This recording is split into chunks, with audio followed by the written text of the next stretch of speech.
បាទសូមជម្រាបសួរនិងសួស្តីបងប្អូនទាំងអស់គ្នាបាទសូមស្វាគមន៍មកកាន់វីដេអូរបស់ខ្ញុំបាទក្នុងវីដេអូនេះគឺខ្ញុំចង់ចែករំលែកនៅចំណេះដឹងមួយគឺពាក់ព័ន្ធទៅនឹងការបង្កើត page សម្រាប់ឆ្នាំ2021អ្នកទាំងអស់គ្នាអាចដឹងហើយថា Facebook គឺបានអាប់ដេតទម្រង់ថ្មីនិង interface ថ្មីដែលកែប្រែនៅមុខងារមួយចំនួនណាមុខងារជាច្រើនគេត្រូវបានផ្លាស់ប្ដូរទាំងអស់ហ្នឹងហើយអញ្ចឹងខ្ញុំលើកតែមួយចំណុចទេគឺការបង្កើត page ណាការបង្កើត page ពីព្រោះអីការបង្កើត page វាខុសពីទម្រង់ចាស់ហ្នឹងហើយព្រោះទម្រង់ចាស់ពេលដែលយើងបង្កើត page គេឲ្យជ្រើសរើស2ណាពេលដែលយើង create page គេឲ្យជ្រើសរើស2ទី1 category បែប community or public figure ហើយមួយទៀត business or brand ជាទូទៅពេលដែលយើងបង្កើត page គឺតែងតែជ្រើសរើសយក category បែប community or public figure ដោយសារអី Facebook គឺបានឲ្យតម្លៃទៅលើ page ណាដែលបង្កើតដោយ category community or public figure ដោយសារតែជា page សម្រាប់នៅចែករំលែកនៅចំណេះដឹងចែករំលែកនៅចំណេះជំនាញចែករំលែកនៅវីដេអូបែបកម្សាន្តនិងចែករំលែកនៅមេរៀនអីផ្សេងណាអញ្ចឹងគឺជា page ដែលក្រុមហ៊ុនផ្ដល់តម្លៃឲ្យហ្នឹងហើយគឺជា page ដែលរុញឲ្យមនុស្សជាច្រើនទទួលស្គាល់បានឃើញនិងបានចូលមើលអញ្ចឹងណាដោយមិនបាច់ចាយលុយក៏ដោយហ្នឹងហើយងាកមកចាប់អារម្មណ៍តកតនឹង category business or brand វិញគឺជាប្រភេទ category ដែលបង្ page ដែលលក្ខណៈធ្វើជាចំនួនហ្នឹងហើយអញ្ចឹងចាំបាច់គឺត្រូវតែចាយលុយ boost page ទើប page របស់យើងរីកចម្រើនបានបាទមិនដូច្នោះទេ page របស់យើងគឺអត់រីកចម្រើនទេដោយសារអីយើងក៏ឃើញ category ទៅក៏ដឹងថា business or brand លក្ខណៈចំនួនឬក៏លក់ផលិតផល brand អីមួយហ្នឹងហើយអញ្ចឹងតោះតែយើងចាយលុយជាមួយវា boost page ទើបរីកចម្រើនប៉ុន្តែសម្រាប់ page មានប្រភេទ category community or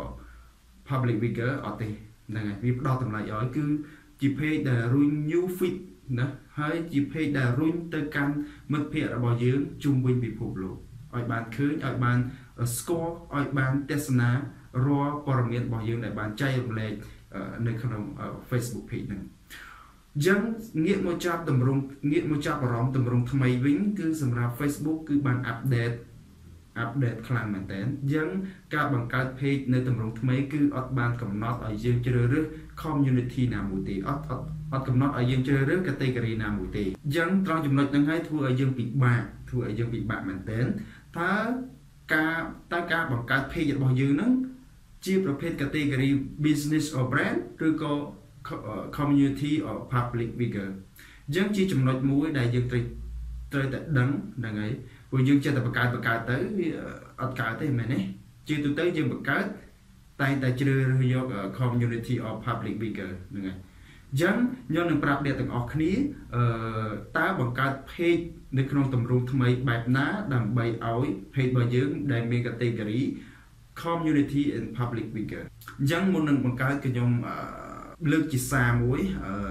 ដើម្បីជាចំណេះដឹងមួយដែរហ្នឹងហើយទៅកាន់ YouTuber ថ្មីទាំងអស់គ្នាខ្ញុំចង់លើកមួយចំណុចទេសម្រាប់មួយចំណុចសម្រាប់ YouTuber គឺលក្ខណៈការងារ YouTube គឺជាការងារដែលបែបសន្សំ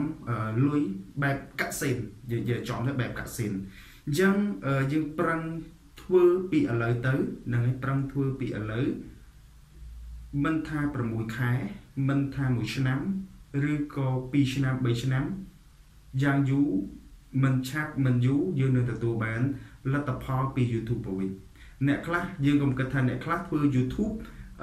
3ខែជោគជ័យ1ខែជោគជ័យ2ខែជោគជ័យអ្នកខ្លះឈានដល់ឆ្នាំសម្រាប់ខ្ញុំផ្ទាល់គឺ1ឆ្នាំណា1ឆ្នាំគឺខ្ញុំទទួលបានជោគជ័យដោយសារអីខ្ញុំបដោយច្រើនពេកហ្នឹងហើយខ្ញុំដោយសាររបបការងារខ្ញុំបង្កើតទៅទុកចោលប៉ុន្តែគាត់ថាខ្ញុំទៅប្រឹងមួយរយៈនេះដោយសារទៅឆ្លៀតពីការងារទៅខ្ញុំសម្រុកធ្វើវីដេអូទៅបានទទួលលទ្ធផលមែនយើងសម្រាប់ YouTuber ថ្មីគុំសវ៉ាតតាក់ទងទៅនឹងមួយឆាវហ្នឹងហើយមួយឆាវអារម្មណ៍មួយឆាវឃើញគេបានមួយឆាវដល់ហើយស្ងាត់ឈឹងយើងអត់ទេគុំយើងធ្វើចិត្តឲ្យនឹងដូចទឹកហ្នឹងហើយដូចទឹកកុំវាកុំឃ្លីងឃ្លោងដូចទឹកក្នុងលឈូកណាហ្នឹងហើយខ្ញុំក៏បញ្ជាក់ប៉ុណ្ណឹងអញ្ចឹងដាក់ចិត្តដាក់កាយ ធ្វើជាមួយវាឲ្យបានល្អណាអូខេអញ្ចឹងងាកមកការងារយើងវិញខ្ញុំបង្ហាញអ្នកទាំងអស់គ្នានៅក្នុង computer របស់ខ្ញុំអំពីការបង្កើត page ដើម្បីកំណត់ឲ្យចំ category ដែលយើងចង់បានតែម្ដងអូខេតោះឥឡូវយើង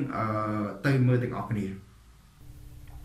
នឹងឯអ្នកទាំងអស់គ្នានេះគឺជាទម្រង់ថ្មីនៅក្នុង Facebook នឹងឯដែល Facebook account ដែលបាន update ហ្នឹងអញ្ចឹងទៅមើល page ណាអ្នកទាំងអស់គ្នាអញ្ចឹងចុចត្រង់ចំណុច page នេះមកនេះ page នេះមកអញ្ចឹងទម្រង់ page ណាទម្រង់ page ក៏វាត្រូវបានផ្លាស់ប្ដូរដែរហ្នឹងហើយត្រូវបានផ្លាស់ប្ដូរដូចព្រោះយើងទម្រង់របស់វា Facebook គឺ update ទាំងអស់ណាផ្លាស់ប្ដូរទម្រង់ទាំងអស់អញ្ចឹងនេះគឺជាខ្ញុំបើក page របស់ខ្ញុំហើយប៉ុន្តែលោកអ្នកអាចចូលទៅលក្ខណៈថាអាចទៅប្រើប្រាស់នៅទម្រង់ចាស់បានណារូបរាងចាស់បានអញ្ចឹងកុំបារម្ភខ្ញុំនឹងប្រាប់វិធីដើម្បីចូលទៅមើលទម្រង់ចាស់បានបើសិនបើអ្នកទាំងអស់គ្នាអត់ចេះមើលអាទម្រង់នេះ interface ថ្មីនេះទេខ្ញុំនឹងប្រាប់ទៅមើលវិធីទម្រង់ចាស់ហ្នឹងហើយហ្នឹងទម្រង់ចាស់ពីព្រោះអីទម្រង់ថ្មីនេះវាអត់មានបានបង្ហាញយើង detail ទេតាក់ទងទៅនឹងតាក់ទងពីវីដេអូដែលយើងផុសណាវាតាក់ទងនឹង viewer តាក់ទងអីផ្សេងវាអត់ប្រាប់យើង detail ទេហ្នឹងហើយវាអត់ប្រាប់ទេតែបាន viewer ម៉ានអីម៉ានអញ្ចឹងណាវាអត់ប្រាប់ទេអូខេអញ្ចឹងឥឡូវខ្ញុំជំហានដំបូងគឺខ្ញុំចូលកន្លែងបង្កើត page សិនណាបង្កើត page អញ្ចឹងអ្នកទាំងអស់គ្នា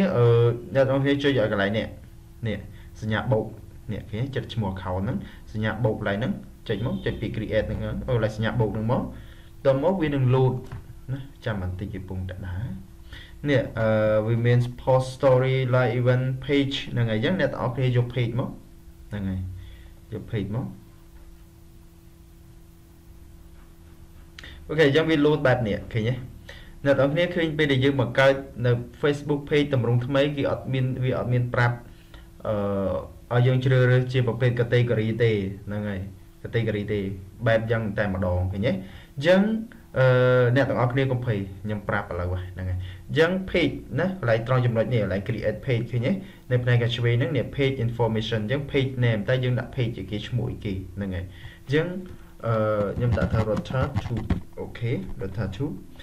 តទៅមកវា tick អូខេអញ្ចឹងកន្លែងនេះត្រង់ចំណុច category នេះគឺជាកន្លែងមួយសម្រាប់ឲ្យយើងជ្រើសរើសប្រភេទ category ដែលយើងចង់បានហ្នឹងហើយអ្នកទាំងអស់គ្នាកន្លែងហ្នឹងណានេះកន្លែងហ្នឹងមានសារៈសំខាន់ណាស់តែ page របស់យើងបង្កើត category ទៅលើអ្វីណា community ឬក៏ business or brand បើសិនបើ page របស់យើងចង់បង្កើតជា business ហ្នឹងហើយ business service or brand នេះយើងយក business service ហ្នឹងមកឃើញទេប៉ុន្តែបើសិនបើយើងចង់យក community នេះយើងពេលយើងជ្រើសរើស community បែបនេះមានន័យថា page របស់យើងគឺជាប្រភេទ category community or public figure ហ្នឹងហើយយើងកន្លែងហ្នឹងណាអ្នកទាំងអស់គ្នាកន្លែងហ្នឹងជាកន្លែងសម្រាប់កំណត់ប្រភេទ category របស់ page របស់យើងអូខេទៅមក description Rotha Tube ហ្នឹងហើយខ្ញុំក៏ដាក់សិនទេ Rotha Tube ហ្នឹងហើយខ្ញុំដាក់ត្រង់តែដាក់ Rotha Tube សិនទេទៅមកអ្នកទាំងអស់គ្នាកលេចមកមើលផ្នែកខាងនេះអានេះគឺជាទម្រង់ដែលវាបង្ហាញណានេះប្រភេទវាបង្ហាញទម្រង់បែបនេះ desktop preview ហើយនិង mobile preview ឃើញទេនេះវាចេញទម្រង់បែបនេះហ្នឹងហើយអញ្ចឹងបន្ទាប់មកអ្នកទាំងអស់គ្នាអានេះមិនបាច់ភ័យអីទេណាអ្នកទាំងអស់គ្នាចុចតែពាក្យថា create ហ្នឹងហើយ create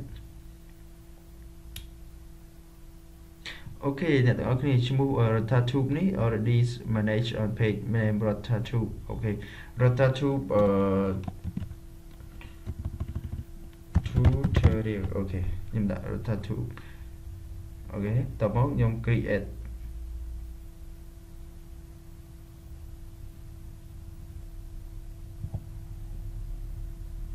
ចុច save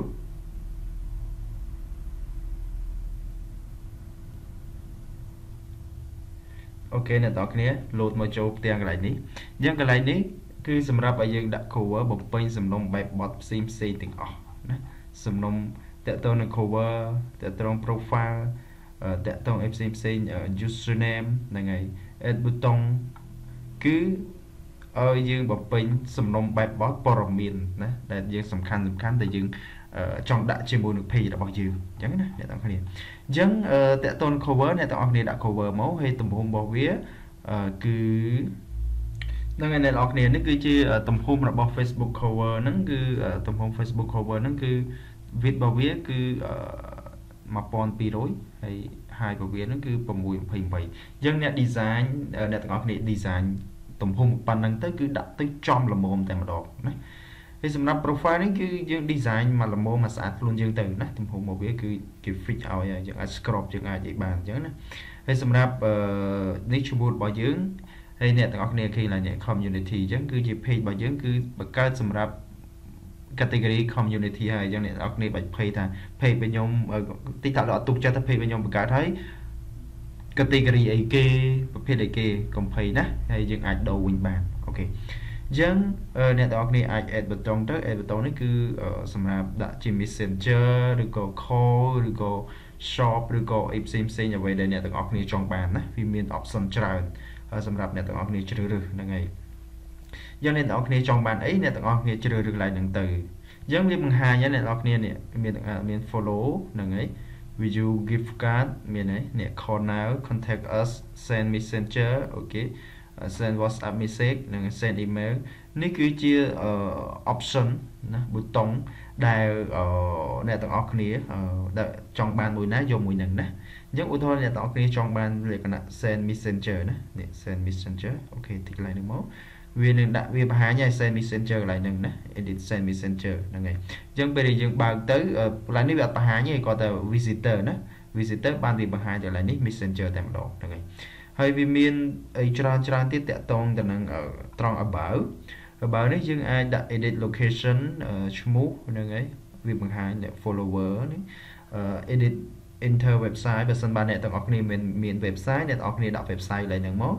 ហើយ enter phone number អញ្ចឹងវាតែងតែដាក់ឲ្យកន្លែងហ្នឹងដោយសារអី page របស់យើងបង្កើតសម្រាប់ទំនាក់ទំនងឬក៏រកស៊ីណាមួយឬក៏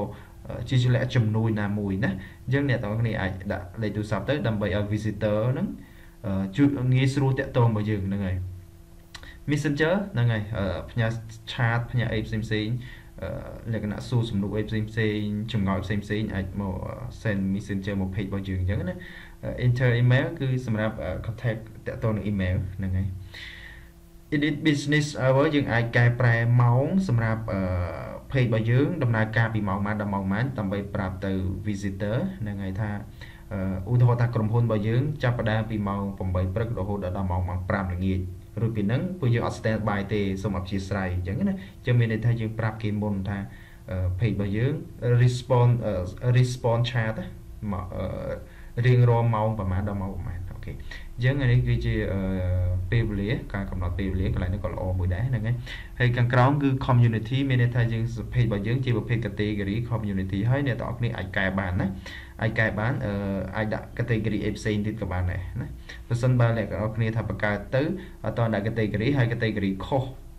អ្វីដែលយើងចង់បានអ្នកទាំងអស់គ្នាអាច edit បានណា edit មកដាក់ category community វិញមកណា public and figure អ្នកទាំងអស់គ្នាឃើញទេ community public and figure ឃើញទេអញ្ចឹងអ្នកទាំងអស់គ្នាអាចដាក់ប្រភេទ category ហ្នឹងទៅគឺ category page របស់យើងប្រភេទ category community and public figure ហើយអូខេអញ្ចឹងតែប៉ុណ្្នឹងទេសម្រាប់បង្កើត page នៅទម្រង់ថ្មីដើម្បីកំណត់ឲ្យចំ category ដែលអ្នកទាំងអស់គ្នាចង់បានហើយមួយទៀតខ្ញុំនឹងបង្ហាញអ្នកទាំងអស់គ្នាទៅលើបើសិនបើអ្នកទាំងអស់គ្នាអត់ចេះមើលនៅទម្រង់ថ្មីអ្នកទាំងអស់គ្នាអាចចូលនៅទម្រង់ចាស់បានណាចូលនៅទម្រង់ចាស់បានអញ្ចឹងចូលទម្រង់ចាស់យ៉ាងម៉េចអូខេអញ្ចឹងខ្ញុំបើក page របស់ខ្ញុំហ្នឹងហើយអញ្ចឹងអ្នកទាំងអស់គ្នាដើម្បីចូលនៅ page ទម្រង់ចាស់បានអ្នកទាំងអស់គ្នាឡើង URL នេះដាក់ business .facebook.com/ ហ្នឹងហើយតមកអ្នកទាំងអស់គ្នា copy នេះ copy ឈ្មោះនេះ copy ឈ្មោះ page របស់អ្នកទាំងអស់គ្នា copy ហ្នឹងមកតមកផាសនៅកន្ទុយហ្នឹងមកអ្នកទាំងអស់គ្នាផាសកន្ទុយហ្នឹងមកអញ្ចឹងវានឹងបង្ហាញនៅ page ទម្រង់ចាស់ឲ្យអ្នកទាំងអស់គ្នាបានឃើញហើយឲ្យអ្នកទាំងអស់គ្នាងាយស្រួលធ្វើការលើវាហើយណាអ ចឹងបើសិនបានអ្នកទាំងអស់គ្នាថាងាកមកប្រើជាមួយនឹងទម្រង់ថ្មីក៏អត់បញ្ហាដែរប្រើទៅហ្នឹងហើយសុទ្ធតែស្រួលទៅអត់អីអត់លំបាកទេស្រួលទេណាប៉ុន្តែបើសិនបានអ្នកទាំងអស់គ្នាចង់ប្រើនៅទម្រង់ចាស់វិញអ្នកទាំងអស់គ្នាគ្រាន់តែវាយតាមយកមកនេះ business.facebook.com/ ឈ្មោះ username របស់យើងហ្នឹងនេះ username នេះនេះ username នេះusername នេះមកវានឹងបង្ហាញទម្រង់ចាស់ណាបង្ហាញនៅទម្រង់ចាស់ប៉ុន្តែគាត់ថាអ៊ីនធឺណិតវា slow តិចអធិស្ឋានហ្នឹងហើយណាអូខេអ្នកទាំងអស់គ្នាអញ្ចឹងវាចេញទម្រង់ចាស់ហើយអ្នកទាំងអស់គ្នាឃើញទេនេះជាទម្រង់ចាស់អូខេទម្រង់ចាស់អញ្ចឹងអ្នកទាំងអស់គ្នាខ្ញុំជម្រាបម្ដងទៀតបើសិនបើចង់មកមើល page របស់យើងណាគ្រប់គ្រង page របស់យើងលក្ខណៈទម្រង់ចាស់វិញអ្នកទាំងអស់គ្នាគ្រាន់តែវាយ business.facebook.com/ ឈ្មោះ username របស់យើងហ្នឹងនេះ username នេះហ្នឹងហើយ slash ហ្នឹងមកវាមកទម្រង់ចាស់ហើយណាអញ្ចឹងបើសិនបើអ្នកទាំងអស់គ្នាចង់គ្រប់គ្រងនៅទម្រង់ថ្មីក៏អត់ដីដែរណាក៏ដូចតែគ្នាទេពេលខ្លះដូចគ្នាប៉ុន្តែគាត់ថាមួយចំនួន tool មួយចំនួន option មួយចំនួនគឺត្រូវបាត់ណាបាត់គឺវា update អញ្ចឹងបើសិនបើអ្នកគ្រប់គ្រង page ណាជាពិសេសអ្នកគ្រប់គ្រង page ដែលពិបាកហ្នឹងហើយបាត់ option បាត់ tool បាត់អីផ្សេងអូខេអ្នកទាំងអស់គ្នាអាចមកគ្រប់គ្រងនៅទម្រង់ចាស់បានណាហ្នឹងហើយអញ្ចឹង